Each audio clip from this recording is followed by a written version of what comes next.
There we go. There we go. Got it. Yeah, we did it. Now I'm out of here. Great job, guys. Take it away. Awesome. Okay, cool. So we are going to be talking about going from zero to $1 million and different strategies that you can do in building your online business. So we're really pumped to go through that today. So just a quick introduction. Dennis and I are both trainers, and I'm a nutrition coach. And together we built a multi-million-dollar online health and fitness business. And Dennis started online in 2013. Yeah, in 2013, I basically I was doing personal training at the time and wanted to figure out how to reach more people. And yeah, just kind of like started dabbling in the online world. And we set the goal of within a year to have Kelsey join me full time, which she did. And then in 2015, our main brand, Hit Burn, started in 2015. It was started out as a program and just kind of took off from there. And we enjoy interval training and have just kind of grown it. So yeah. Yeah, so we basically in 2015 formed our whole brand around Hit Burn and just dug in and ran with that. And then in 2018, I started a personal brand called The Daily Kelsey, and that is where I share more about relationship with food and exercise. So Hit Burn is more the X's and O's of the workouts of what we do, and then The Daily Kelsey is more around nutrition and relationship with food in your body. So that's a little bit about us. And we'll touch base on the differences between those two and developing your voice around each one of those and how you can kind of take some tips and techniques that we've used for doing that. Yeah. So what is in it for you today? So we are going to help you identify your business goals and strategies based on the lifestyle that you want. And then we're going to go over some specific strategies that we personally have used on Instagram, Facebook, and email marketing so that you can learn from those things to potentially help grow your business.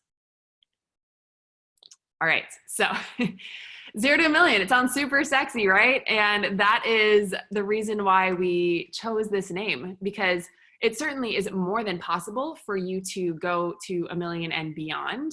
But it's important to ask yourself 3 questions when you are building your online business and really any business in general. But what is your ideal lifestyle? So do you want a big business with lots of employees, or do you want more of a lifestyle business? The second question that is really important to ask is, how much money do you want to make and why? This is a question that Dennis and I have really mulled over the course of the years that we've been doing business together, because more money doesn't always automatically mean more happiness. It creates different problems, it creates different types of work. And so it's really important to understand what are your goals and why do you want them financially. And then the third question is, what do you want to be spending your time doing in your business?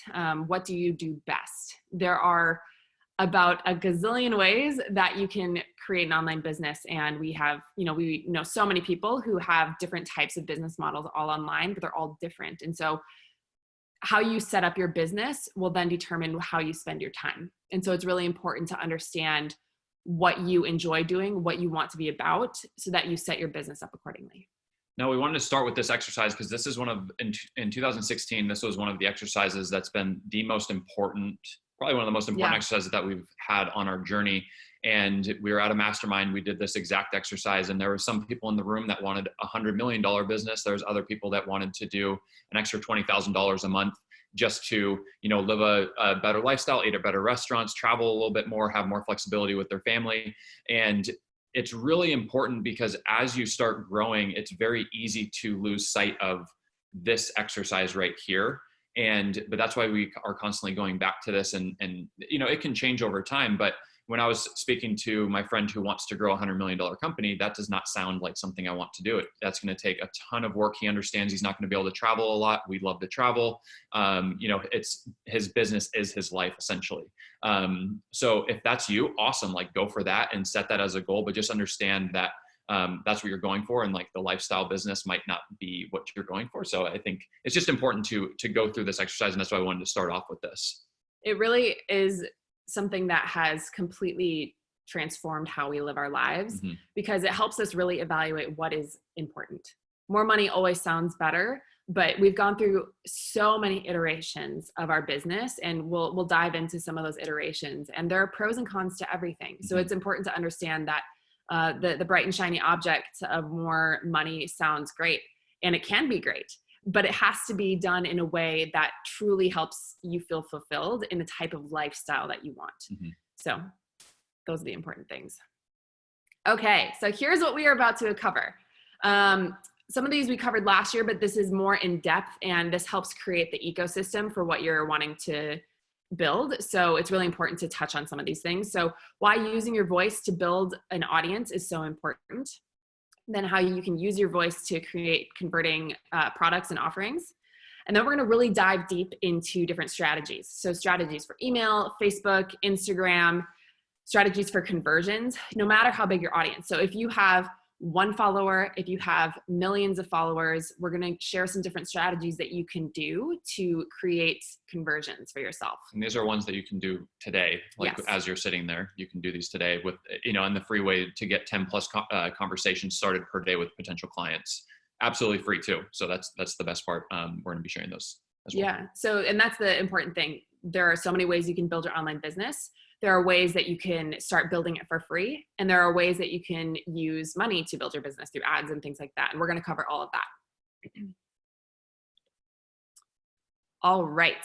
So to create your successful online business, you have to build an audience to bring into your world. So it's really important to understand that you don't have to have 1 million followers, but the followers that you do have, they need to be rabid. They need to be in love with you and really want everything that you put out. So no matter how big your audience is, you have to find ways to get in front of them more.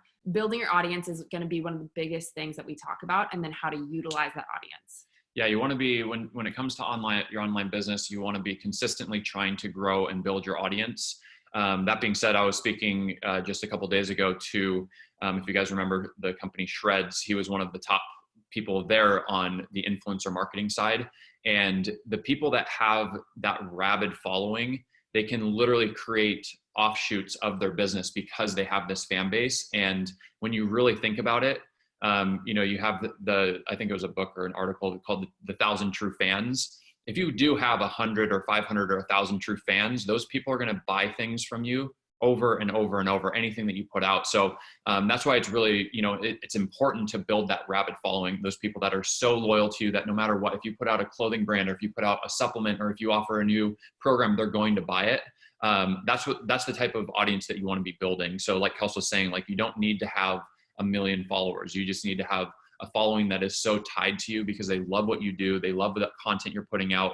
And so, yeah, we'll be covering that in a second. Yeah, creating that relationship is so important. So it's important certainly to build and expand your reach, but it's also important to create that amazing customer experience and have them, just like Dennis was saying, fall in love with you. Okay. So it's important to know your audience, and it's also important to know yourself. And part of knowing yourself was what we talked about at the beginning, was having the ideation of, what kind of business do I want? What kind of lifestyle do I want? But then also it comes down to knowing yourself as far as the type of products that you put out there, the type of content that you create, things like that, knowing what you do best and knowing your voice. So when it comes to then knowing your audience, you need to know who you're speaking to. What are their goals? What are their pain points? It's really important to dig into that. And we're going to give you some different strategies for that.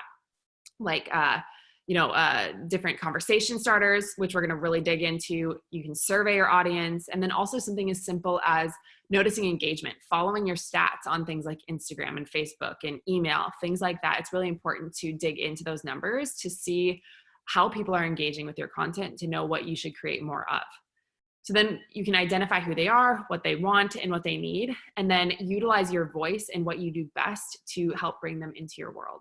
And a simple example that we can give with this is, one of the things we'll talk about is a quiz funnel, which essentially means you have people answer certain questions about, their age range, their goals, what they struggle with. And on the back end of that, you can then speak to those goals directly. So it's, going back to who are you speaking to? What are their goals? What are their pain points? If someone wants to gain muscle and you're talking to them about weight loss, you've completely lost them.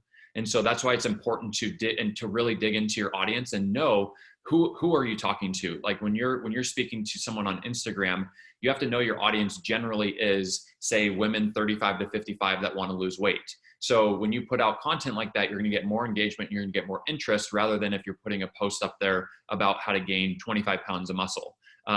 So that's why it's important to constantly be surveying these things and surveying your customers so that you know exactly how to speak to them so that you can meet their needs. Yes, it's so true. And like, for example, there's some crossover between our audience of Hit Burn and the Daily Kelsey, just naturally, because I'm one human and they tend to want to follow me in both places, but the voice is slightly different. So we have the same values, but the voice is slightly different in how we talk to people and the types of content that we give them, because they want different things. Mm-hmm. Okay. So what does your voice mean? It's the foundational principles of your area of expertise. It's beliefs, opinions, interpretations about those areas of expertise, and then the specific language that you use to communicate with them. So for example, on the Daily Kelsey, I have several different mantras that are really a part of my voice. So consistency over time. So instead of making them feel like they have to have everything perfect all the time, it's all about consistency. Progress over perfection. That's another thing that I say all the time. I have these things that I just sprinkle into the language that I use so that people are so ingrained with that they're able to internalize it, and it becomes a part of their day as well. So that's a huge piece about what I do, is being able to sprinkle in those mantras. Okay, so how did we develop our voice? A lot of it comes from my story and in my past. So I'm recovered from an eating disorder. And so a lot of those experiences really propelled us into wanting to create nutrition and workout philosophies that allow people to certainly get the results that they want, but in a way that feels non-threatening, in a way that doesn't feel like it's all or nothing mindset. So we've really created our nutrition and workout strategies to be accessible and effective for people. But if they have limited time, our nutrition strategies are really, again, flexible and lifestyle strategies that will be really good for people who just want to get it in and then move on with their lives. And I think it's important to, going back to Kelsey's story, we all have, everyone has their story, everyone has their experiences.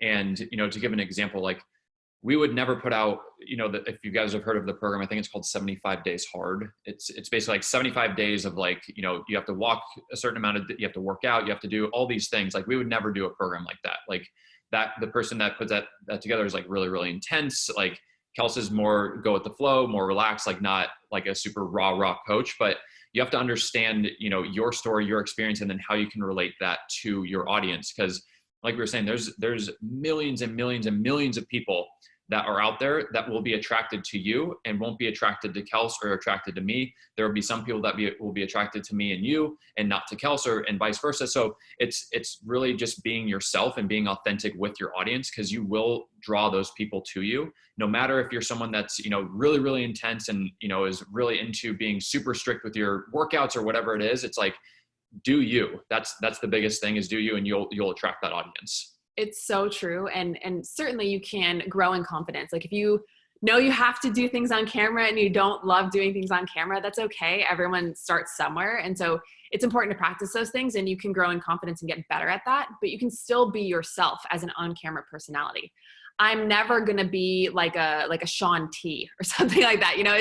That's just not my personality. And so I'm not going to try and fake that. I can learn bits and pieces to improve what I do, but I still need to be true to myself. And that's going to feel so much more authentic and help people buy into what you're selling them.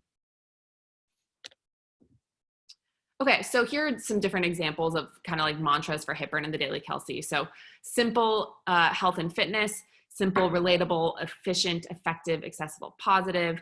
And then, choosing the things that you want to be about and really focusing in on that. You don't need to do everything in the world. Pick your lane and really dig deep into that as far as your messaging. So, we focus on strength training and HIIT. We focus on flexibility in nutrition. We focus on whole foods the majority of the time, but allow flexibility. It's these types of things that are really important to understand, like, who are you? What are you about? When people come to your Instagram or your Facebook or get an email from you, what can they expect? Mm-hmm. Yeah, and I think when it comes to Hit Burn, one of the things we said early on was we really want to focus on simplifying health and fitness. And what that meant was providing people with short, effective workouts. And so everything that we put out there, we're able to go back to that that kind of mission where it's like, is this helping simplify health and fitness, or is this making it more confusing? And because when we were looking at the health space early on, there was so many different things. And, you know, to give a story, and we'll talk about affiliate marketing, but one of the things was we promoted an ab program of ours that someone bought, and then that person immediately went and bought someone else's ab program. And I was like, why would you go buy 2 ab programs in a row? Like, what's the thing there? And it was all because, you know, people are looking for that next best thing. And so for us, we're like, we want to simplify health and fitness for people. So they're going to just follow the programs. They're going to stick to it, have that consistency over time. You don't have to be perfect. And that's what we're always going back to with all of the programs that we create, with how we answer questions. You know, if someone misses a workout, we kind of ask like, okay, who cares? Like, just get the next one in. If your strategy is, hey, you need to get your workouts in and you're more of that hardcore coach, then have that be your mission, like help people do that. Because there are people that are drawn to that. Like Luka, for example, is, I would say, a little bit more hardcore with his workouts and stuff like that. But that's the amazing thing, yeah. right? I think that sometimes people are like, oh, fitness is so saturated. Like there's not enough room for me. No. There's absolutely room for you. It's because, like Dennis was saying, not everyone's going to want what I'm putting out there. Not everyone's going to want what Luka's putting out there, but maybe they are dying for whatever you have, whatever knowledge you have to share. And so if you don't give them that opportunity, if you don't put yourself out there, then they will never have that opportunity to learn and grow through you. So it's really important to know what you're about, what your voice is, and just get it out there. Okay. So these are the types of questions when you're doing this exercise and determining your voice. What do people experience when they train with you? What words describe what you offer? What are your values? What are you teaching overall? And like we were saying, don't sell something that you don't believe in. Don't try to be someone else. You can learn from them. You can model the types of things that they do, but still be true to who you are. And a simple example for this is there's, you know, keto is hot, for example. If you don't do keto, or if you don't believe in keto, why would you sell keto? That's the simplest example you can give. Sell what you want to sell. Like the things that we sell, selling, you know, things like intuitive eating are not the easiest or even the most sexy thing to sell, but we figured out ways to do it because we've, you know, defined our voice and we show people, you know, how to do that. And there are ways that you can change your messaging to help draw people in. And we're going to dig deeper into that as well. It's a balance when it comes to advertising and marketing your products. And so you can do both, but it takes time and testing. Okay. So like we were saying, create programs and products that you believe in based on your voice. A lot of this takes testing, and sometimes you need to spin certain things to fit your voice. We, you know, just because you put a product out there and let's say it doesn't convert, it doesn't sell right away, it doesn't mean that your product is garbage, but it maybe means that you need to change the messaging or the name of the program or something like that. Just repackage it in a different way that makes more sense. We've done this so many times. So many times. And I would take note of this. A lot of times when people are just coming online, they put a program out there and they're like, oh, it didn't sell. It didn't do anything. It failed. And the program itself that you created is not bad. And the program itself is not the reason that it didn't make any sales. It was the offer that you put together that was the reason. So the offer that you're making people needs to be very, very powerful, especially like you were saying, like there's a lot of competition in fitness, but it's the offer that you want to make sure that's really dialed in. And, you know, a simple example of this is, you know, going to bullet number 3, as you can see, sell people what they think they want and then give them what they really need. So a simple example of this is that when we first created our 21-day, we had a 21-day carb cycling plan, and that's literally what we called it, was 21-day carb cycle, and it did not convert, didn't do well at all. We changed that program name to 21-day rapid fat loss, and it started selling extremely well.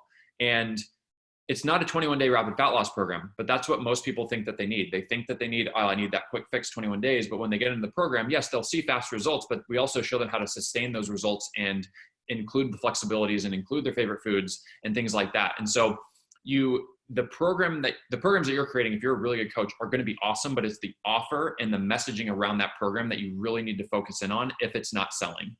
Could be the messaging. It could be the price point. It could be, you know, so many different things, but don't throw the baby out with the bathwater. Allow yourself to be like, okay, this didn't go as planned. So what are some different things that we can adjust to be able to help it work better? Yeah. And you know, always be learning, researching, growing, and then biggest one, testing. we said this last year when we first had a couple of people come in and start helping us with our Facebook ads. They went into one of our accounts and they were like, oh my gosh, you guys have, I mean, we had hundreds and hundreds of ads. We've had hundreds of programs that we've tested. And a lot of those programs are the same exact program, just different names because, you know, we put it out there, didn't work, tested, tweaked. So always be testing. And especially if you're growing your audience, you want to make sure that you're looking at the data. Like, what are people responding to? What are people purchasing? Like Kelsey was saying, HitBurn started out as a program. It sold really, really well. And I was like, wow, the hit audience must be really big. And so we started testing and tweaking, and that's kind of how it grew. Yeah, all of that. And don't be afraid to fail fast and then pivot. So like we were saying, we've had to pivot a lot of different ways. So I think it really comes down to just a mindset of curiosity and like, why is that doing well? Or what are people interested in? Being willing to morph a little bit online. Being online is very different than building a brick and mortar business. And when you build a brick and mortar, it's like, here's the business plan. This is what we do. We need to get this many people in, XYZ, done. Obviously it's more complicated than that, but it is more structured. Whereas the online world, you have to really be a little bit more fluid in being willing to adapt and pivot quickly. That being said, there are customers waiting for you online. Lots of them. So don't be afraid to get out there. Okay, so it comes down to excellent programs guided by your voice and expertise. But then you also need to utilize and always be focused on building an audience to continually sell your programs. Mm-hmm. So now we're going to go into building an audience and the importance of that and how to do it. So there are 4 main ways that we have used to build an audience, and that is through organic reach, collaboration, affiliates, and paid traffic. Okay. So, yeah, we've learned through developing our voice, and then we've used 3 main platforms of Instagram, Facebook, and email to really hone in on those different 4 areas: the organic, collaboration, affiliates, and paid traffic.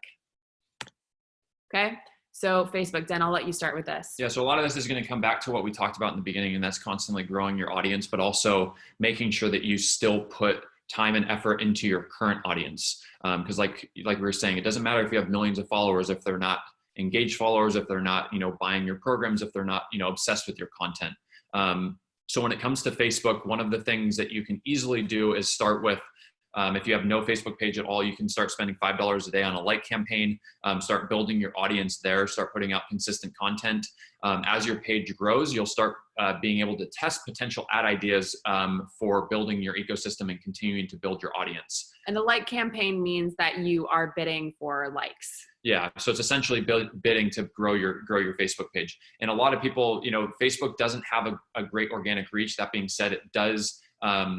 You can get a lot of testing done on Facebook, which is what we use it for. And so it doesn't have to be as curated. You can literally post as many times as you want on Facebook. That's one of the things that I love about it, is that, if you posted 12 times on Instagram, people would be like, what are you doing to my feed? If you post 12 times on Facebook, there's literally nothing that they don't care. You want to track everything, know your numbers, obviously extremely important as you continue to grow. Go to the next slide. So Facebook loves long videos, just like, so if you put a video up on your YouTube, or if you do a longer form video on Instagram, put it on Facebook as well. Facebook loves long videos. That says currently pushing for videos 3+ minutes. Like I said, you can't post too much.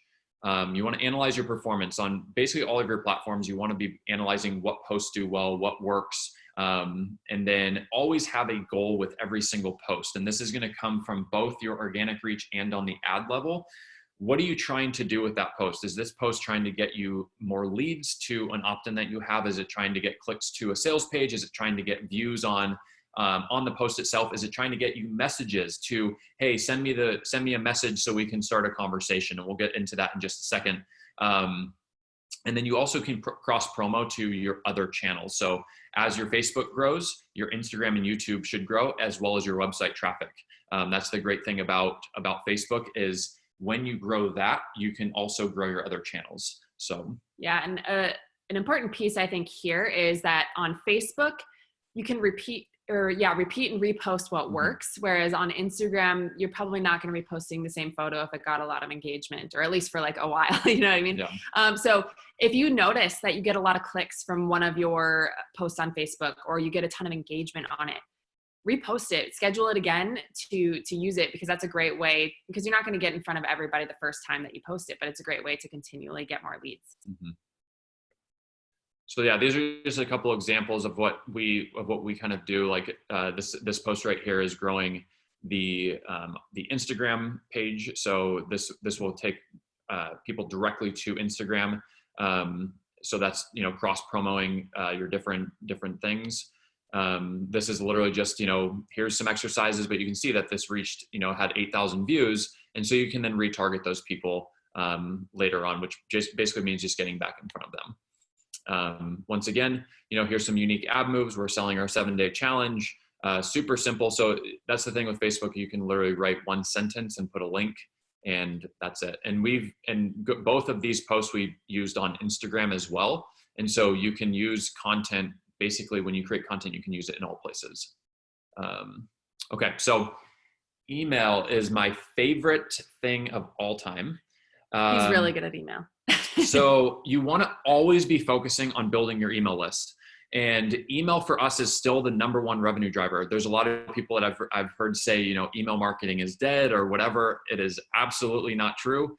So many people that I speak with, it is still the #1 revenue driver. When it comes to email, what we focus on is inspiration, education, and storytelling.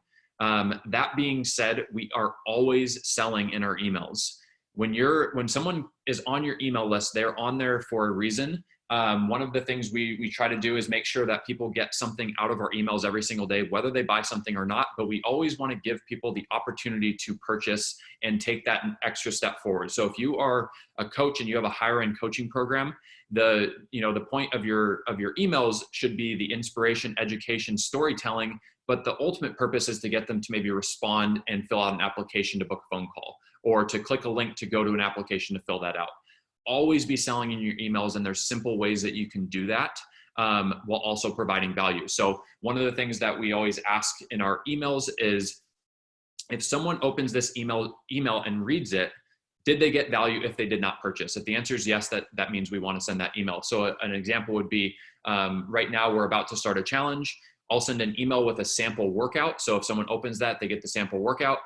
That's providing value. And then there's an opportunity to purchase the full challenge. So that's a simple example. Measure your stats. Email is one of those things that you want to make sure you just keep an eye on. So this is a great place to test your best headlines. And if a headline works on email, it's probably going to work on Instagram. It's probably going to work on Facebook, on YouTube. So for example, if you write an email with the subject line, the 3 best carbs for fat loss, and it gets amazing engagement, you can probably use that as a video on YouTube, or as a post on Instagram, or as a post on Facebook as well. Sorry, our dog is brand new and she is bugging me over here. So that's what you want to do. And then you want to keep an eye on open rates. Emails that get the most engagement drive the most sales, because if you're sending an email that gets a lot of sales, you can repurpose that email and repurpose that structure to send again to your list. Yep. Yeah, I think you covered that. Anything else to add? No, I think that a lot of people that I talk to are afraid to email every day. And so that's something to just be mindful of. It's totally fine to email every day, as long as you are providing value and not just trying to spam. It's okay. And your people actually want to hear from you and be able to connect. This is Kelly with Local Hoops. So here we go. So emailing every day is something that we do and recommend. If you, if you're just starting out, try to email as often as possible, but always be focusing on building your email list. And whether that's, if you're on Instagram, you can put a link in the bio, you can swipe up on stories if you have that feature. Always be focusing on building your email list, because again, that's the #1 revenue driver still for our business.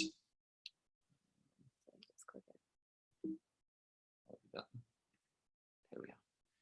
Okay, so ways that you can grow your email list. The best way that we've grown our email list is through a quiz funnel. I touched on that a little bit earlier. Essentially, you're sending people down a path to collect information about them to then provide more of a customized approach for them. So, for example, you could ask them male, female, their age range, what their goal is, and then provide them with an email opt-in where they can get a solution from you. And that solution could be booking a call. It could be a program that you've created. But this is a great way to get people to just like go through a funnel of yours and so you can have more information. Because like I was saying earlier, if you have someone that's trying to lose weight and you're trying to sell them a muscle building program, it's not going to work very well. And so that's where a quiz funnel can come in, because you can really segment your audience out so that you know who exactly you're speaking to. A free report is something as simple as a free opt-in. So you could provide a free sample 3-day meal plan. You could provide a sample 7-day workout plan you can then sell, your coaching on the back end or things like that.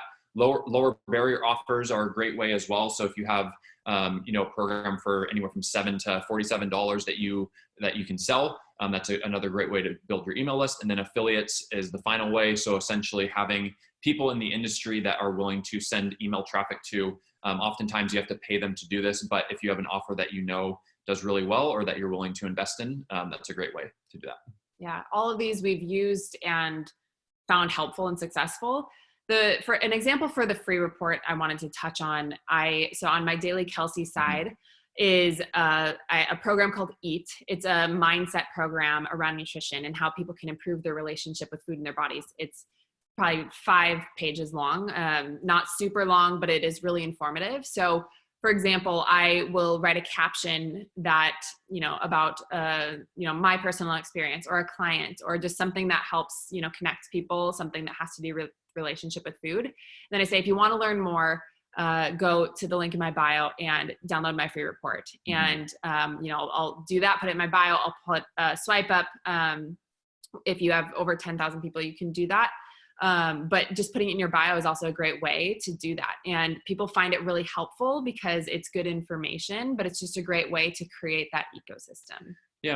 And that's how you want to kind of think about all of this as your different channels grow. So if your Instagram is growing, you want to try to grow your email list from your Instagram followers. You want to try to grow, from Facebook, you want to try to grow your Facebook to Instagram to email. So it's the full thing. So, when your Instagram followers are on your Instagram, you also want them to be on your email, because to give the example of right now with our challenge, if you're following us on Instagram and are also on our email list, you'll see our post on Instagram and you'll get an email from us. So that's 2 different touch points that you have rather than just one. And so that's why it's important to always be building that ecosystem. And it doesn't mean you have to be on every single platform ever created in existence. It just means pick one to really master and then have a couple supporting ones so that you can create that ecosystem. All right, so Instagram. All right, so learn about your audience, and you can do this by surveying and testing ideas. So these are all really important points about Instagram to be thinking about. Knowing who you're speaking to. On HitBurn, people want workouts and they just go crazy for workout ideas, exercise ideas. On the Daily Kelsey, people want encouragement. They want to be able to have tangible ways to grow in confidence and also be able to be a healthier, happier person. So understanding the differences by putting stuff out there and seeing engagement is really important. Were you going to jump in? Yeah, Instagram it's understanding why people are following you is going to be the most important question to ask. So when when our HitBurn page really started growing, we were posting anything and everything. And what we quickly realized was every time we posted an exercise idea or exercise ideas or a workout, people loved it. And so we just started doing more of that. And so what we do on the HitBurn side is we just post exactly that, workouts and exercise ideas for our audience. And then we can post more things like, offers in the stories. We show day-to-day in the stories. We show, things like that in the stories, because that's like in real time. But when it comes to your feed, you really got to understand, like, why are people following me? What kind of information do they want? And then post more of that. Yep. And it's important to understand the difference between Facebook and Instagram, where with Facebook, we, we're talking about how just post as often as you like. It doesn't matter if it's curated and beautiful, but there is an element of Instagram where there is a visual aesthetic to it. So it doesn't mean you have to be on all of the apps filtering everything for 20 hours a day, but you do have to have a little bit of mindfulness and understanding how do you choose the thumbnail, how do you choose those things to make it enticing and visually appealing for people to want to engage with it.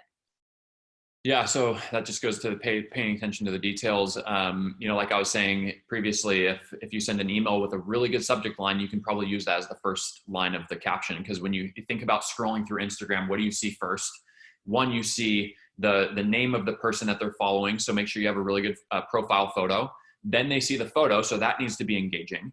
And then they're going to see the very first line. So a lot of times if people are just scrolling past, it could be the photo, it could be the first line. But if that first line catches them, that's when they're going to read and really engage with your content.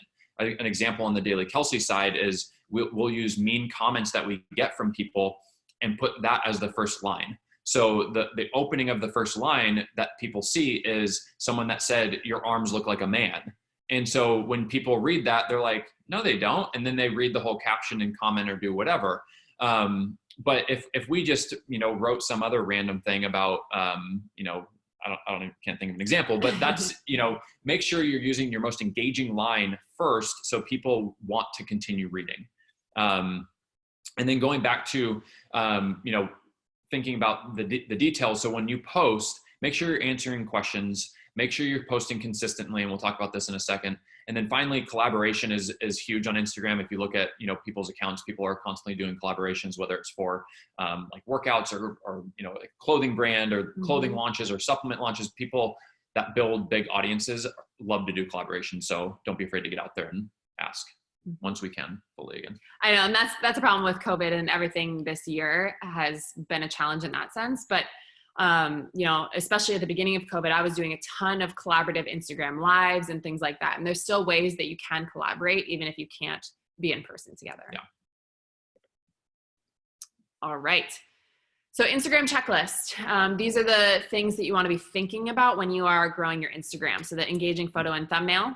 That first slide, if it's in a carousel, make that the most engaging exercise or photo or whatever it is. Like Dennis said with the caption, you want that first thing that they're reading to be super engaging. Have a call to action in your posts, whether that be the last slide of the video or the last slide in your carousel, having a call to action there, or if it's in the caption. Be consistent with the time of day so you can test that out to see what gets more engagement for you. Something that we do is we answer comments for the first 15 minutes at minimum, making sure that we're really engaging with everybody. And then post your story immediately after you post on your main feed to let people know that you have a new post. And we'll talk about comments and questions. Like we try to answer all the comments in the first 15 to 30 minutes. And a lot of times we just can't keep up with a lot of them.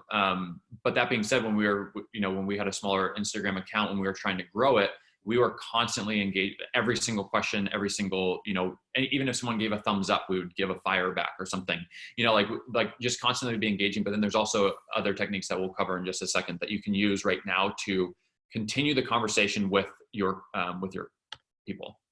So yeah, how to grow Instagram is really going to come down to consistently posting, collaboration, paid traffic from your other platforms. So like I was saying, if you have an email list, if you have Facebook, you can grow it that way as well. And consistency. Once again. So consistency is going to be the biggest thing. If you think about what Instagram wants you posting, and it's just like any other platform. If you're posting every single day at 9 a.m, not only are you conditioning your followers to know that, hey, they're posting every day at 9 a.m, but you're also conditioning Instagram to be like, okay, these guys are putting a lot of time and effort into Instagram. And typically what happens is they're going to give your post a little bit more boost. They're going to reach more people, start showing up on the explore page and things like that. So it's really going to come down to consistently posting the content that your followers want to see, and always be thinking, is this shareable content? That's what you want to be thinking about too. All right. So the action steps that you can be taking. So your main focuses through all of what we just talked about is consistently growing your audience. That should be your focus. Consistently engaging with your audience, consistently selling your audience, and then consistently closing clients. So those are the four things. They all work together, and consistency is the key in all of this. And a lot of people will be doing one or two of these things and only focusing on that. So like, for example, you're just creating content all the time, just creating, posting.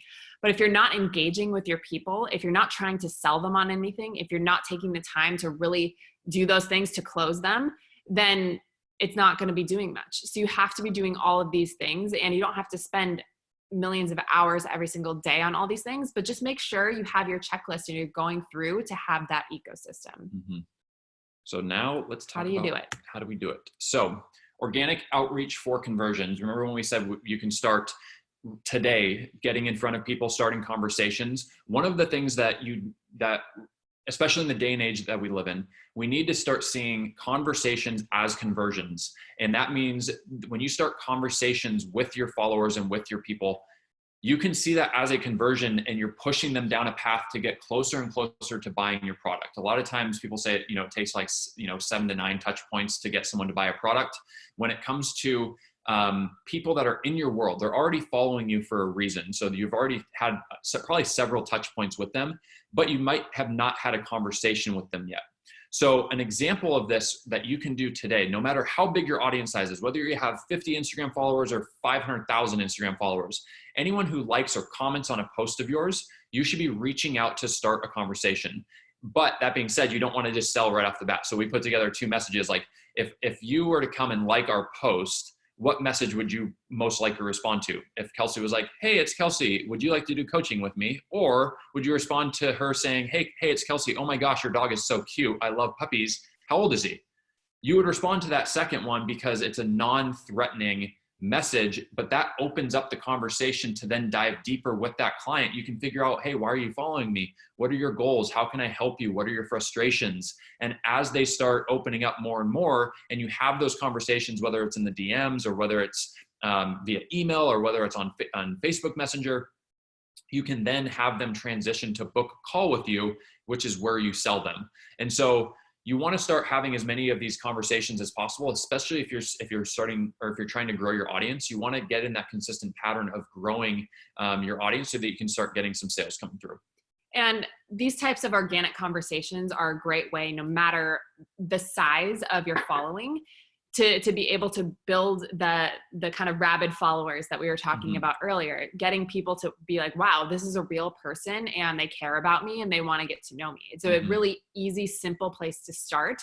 If you are like, I don't have money to start doing paid traffic. I don't know anyone who I want to do affiliate marketing with.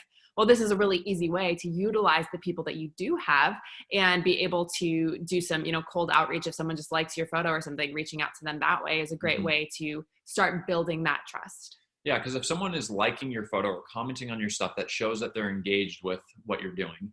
And so that's a simple way that is 100% free to continue the conversation and get back in front of them. And I just want to say, I have met some of my best friends through Instagram. So it's not like always with the intention of like, oh my gosh, I need to close this, high ticket coaching client. Like, you can meet some amazing people that you can then collaborate with. You can meet amazing people who you can be friends with. It's just a great way that you can utilize this tool for your benefit in so many different ways. Yeah. And going back to, I think it was, so consistently growing, but then that slide that we just talked about is consistently engaging, but you're also selling to your audience because you're getting them and having them open up, but then also getting them to, fill out an application, book a call with you, whatever that is to sell them.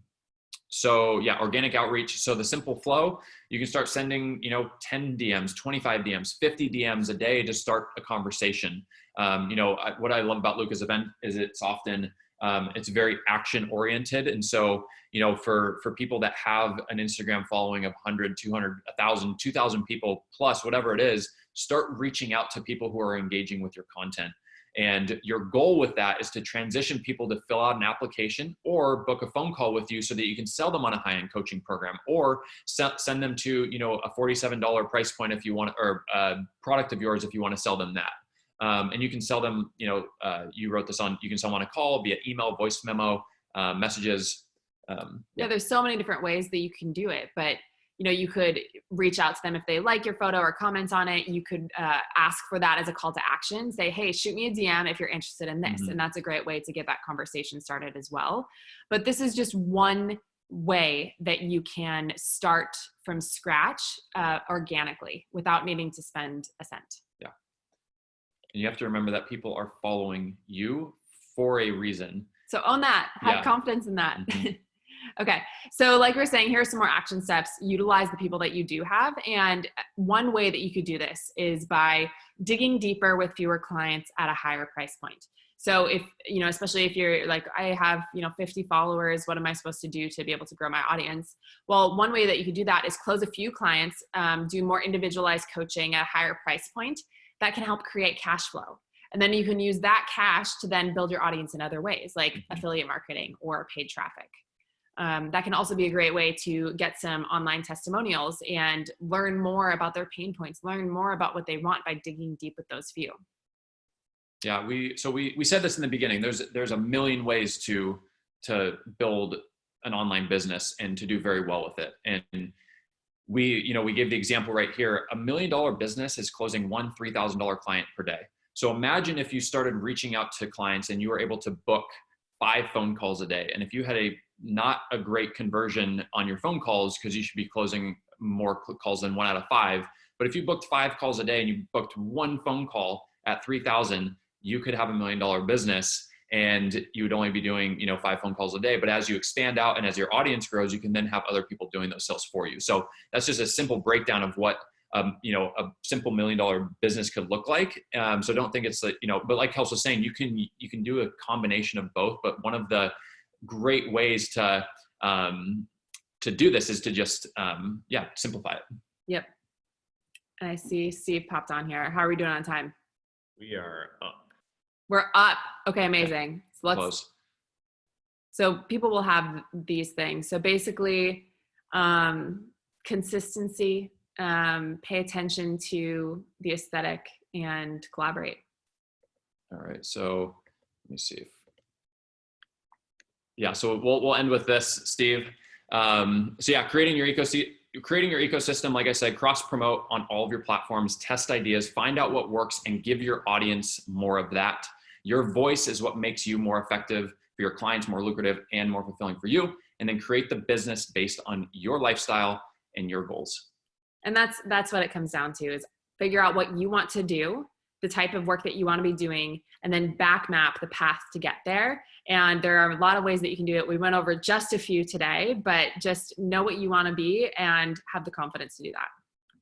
Guys, that was epic.